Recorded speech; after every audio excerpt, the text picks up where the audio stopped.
Hello everyone, welcome to Comic Connections Week in Review, Week 3, where we take a look at all the comics and stuff coming out this week on the 29th of November 2017. The format's standard every week. We'll be looking at 5 books that come out that I particularly like. I'm not saying they're the best books, I'm just saying they're my picks of the week. And we'll be looking at 1 or maybe more graphic novels that also will be available in store. So everything you see on this video is available in store at Comic Connections in Banbury. All the information is below. We do mail order anywhere in the world. That was a plane.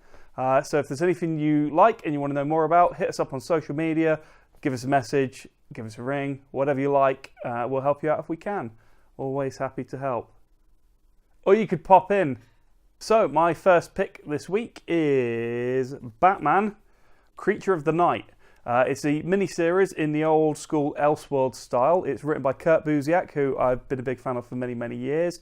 The high concept for this book is what if you were just a normal kid who was a fan of Batman and your parents get gunned down in the street? It's much harder to become Batman in the real world than it is in the funny books. So that's what this book is having a look at. And actually just the vibe of that, the fact it's a prestige format mini-series and it's written by Kurt Busiek, instantly reminds me of the amazing Superman Secret Identity storyline, which came out 12 years or so ago. Always available in store and trade paperback. Well worth checking out. It's one of my favourite Superman stories, featuring a real-world take on what if someone who happened to be named Clark Kent as a joke got superpowers. So I've read that one. I can talk about that really easily. I've only actually done the first issue of this. It's a good start. I'm looking forward to more, and that's why it's my top pick of the week. Give it a look. Okay, my second pick this week is John Wick issue 1. This is being published by Dynamite. And let's face it, you know if you're going to be a fan of this one. If you've seen the 2 John Wick films and you're a fan, it's more of the same. It's John Wick kicking ass and taking names, putting guns in people's faces and blowing out their brains. It's not Dog Wick issue 1. If it was a mini-series of Dog Wick issue 1, I'd be even more excited. But John Wick issue 1, you're going to know if you like this one or not. So pop in store, give it a look. Okay, my third pick this week is another DC book. It's Super Sons Annual number 1. Actually, I'll be honest, the main reason I picked this book is because I'm such a big fan of the Super Sons series in general. I really like the dynamic between Jonathan Kent and Damian Wayne. I've never been a fan of Damian Wayne from his first introduction in the Grant Morrison storylines.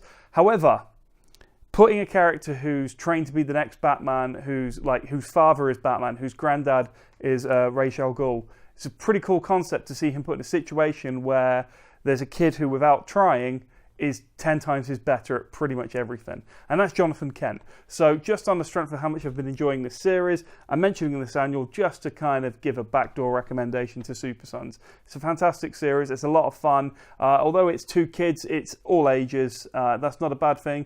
Certainly not a pejorative term. Super Sons, give it a look. Okay, this one is one of my overall favourite books. I mentioned, I'm sure, that I like Transformers. It comes up.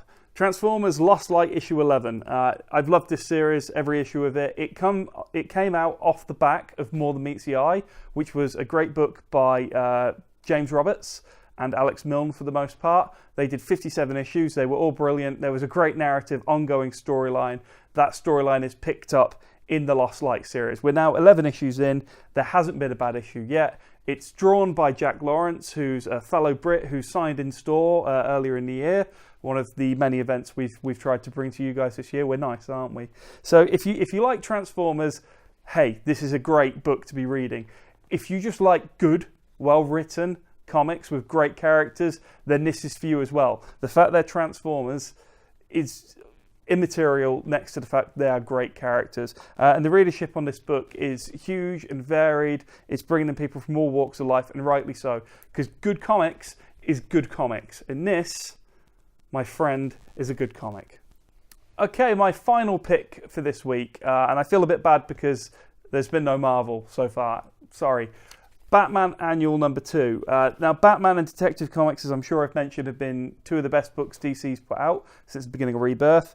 It's written by the regular series writer Tom King, who has got a lot of attention recently for the storyline where Batman has proposed to Catwoman. So what he's doing in this annual, it's what a good annual should be. It's set in the continuity, but it tells you a story outside of what's happening now. So this is a flashback looking at the first date that Batman or Bruce Wayne and Selina Kyle Catwoman ever had. And that's going to tie into the ongoing Batman series in, I think, really interesting ways moving forward. And that's why this is one of my picks. So, moving on to graphic novels. My original choice this week, it's not a book that shipped this week, it's a book we had restocked, and it's Batman Flash the Button. Obviously, last week we went on about Doomsday Clock quite a lot. This is one of the major storylines bridging from DC Rebirth through to the Watchmen crossover. There's great stuff in here with Thomas Wayne, Professor Zoom, Batman and Flash, of course. But you know what? It's not my pick this week. This is Silver Surfer, Book 1 by Dan Slott and Mike Allred. People do say there's not a lot of great Marvel books coming out these days. I disagree. I think you have to look harder because they just print so many. Silver Surfer, though, is genuinely one of the best books Marvel puts out. It has finished now, unfortunately, but the trades haven't. We're going to have all 5 trades in stock continually moving forward as long as Marvel keep them in print because it's just that good. How good is it? It won an Eisner Award for Best Single Issue of the Year last year, and it was well deserved. I can't recommend this book enough. Even if you don't like Silver Surfer, it's a fresh new take, it's a new starting point. You should be checking this out. Okay, so we're at that portion of the video where I wrap things up with a few cheap plugs. My cheap plug this week is again for Star Wars, but this is my last plug because it is this weekend. It's the 2nd of December, and I hope a lot of you are going to be there. I'm going to be there. We're going to have some great stuff for sale. We're going to be representing Comic Connections. Come along, it's going to be fun.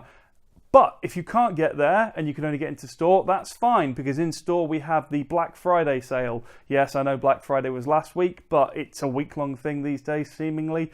We have 50% off unboarded back issues in our back issue section, and we have 25% off all graphics and trades. So pop in store, check out some great bargains, check out this week's new comics, all the stuff I've mentioned today. Hit us up, or hit the like and subscribe. I'm not recording all that again. And comment, please.